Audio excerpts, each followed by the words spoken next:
Francis Ford Coppola. Want me to hold that still for you? There we go. Should I turn the pages of time? Sure. Interesting. Interesting. Look at that. Almost as it is today. Interesting. Historic walk. Picture. Your name. Ron Lowe. Okay. Look at that. I put your name twice on here for thanks go to the following. Huh. Typo. There are several. We just pulled some of the Was there any pictures? yeah, that's his. I was thinking of going back in history when I was a kid. Cal. They had a turkey shoot down. There are some, there's some newspaper pictures of that. No, big turkey shoot. No, I was police from drinking trash. Were you really? There's a picture of my dad next Year. Yeah. on a purse or something. Of course, Dad knew him, and he Yes. used to talk about Yes. Well, we don't. Sherman Harmon. Yep. Is that,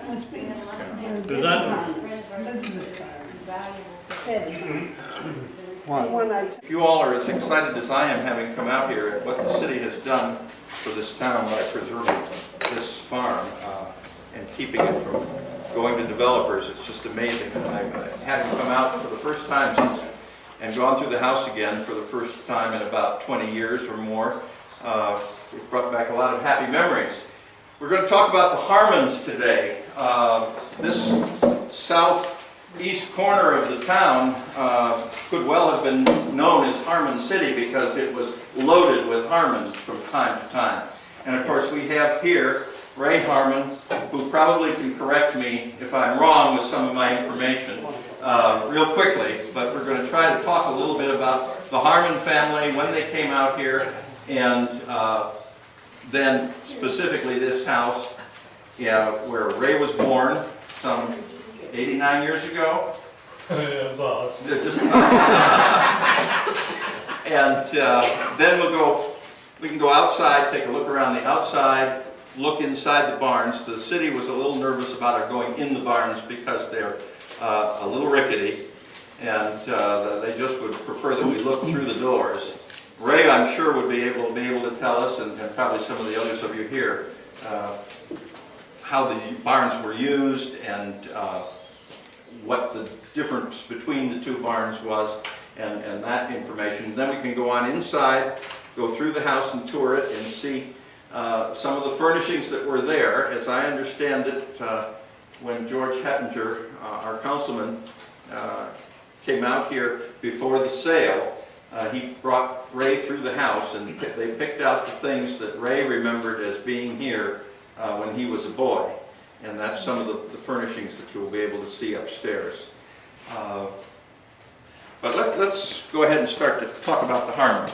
The Harmons had their beginnings in the little town of West Suffield, Connecticut, which was the same town from which our original settler, Ebenezer Sheldon, had arrived from. As it turns out, they were really very closely related, since Ebenezer's daughter, Mary, or Polly, married Ebenezer Harmon. Now, the great confusion arises, and as I understand it, maybe back years ago, there was a little rivalry between the Sheldons and the Harmons as to who got here first, because we have the famous story of Ebenezer coming out here and then Elias Harmon helping him build the farm. Well, Elias Harmon, though he was a member of the same general family, was not the Harmons that owned this property here.